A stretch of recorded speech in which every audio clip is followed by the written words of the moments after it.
अजीब मंजरनामे से चीन में 82 साल खातून कमर दर्द से निजात हासिल करने के लिए 8 मेंढक निकल गई। चीनी मीडिया की रिपोर्ट के मुताबिक चीन के सूबे ज़ीजियांग के शहर हानसोंग की रिहायशी हांस नामी खातून ने लोक दास्तानों पर यकीन करते हुए अपनी कमर के निचले हिस्से में होने वाली तकलीफ से निजात हासिल करने के लिए जिंदा मेंढक खा लिए।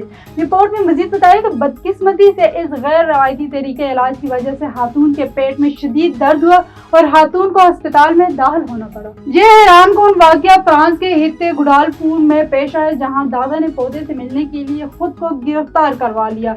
69 साल दादा साबिक फायर फाइटर रह चुके हैं, जिनका कोई साबका मुजरिमाना रिकॉर्ड भी नहीं। दादा ने एक सुपरमार्केट लूटी जिसके करीब पुलिस स्टेशन था।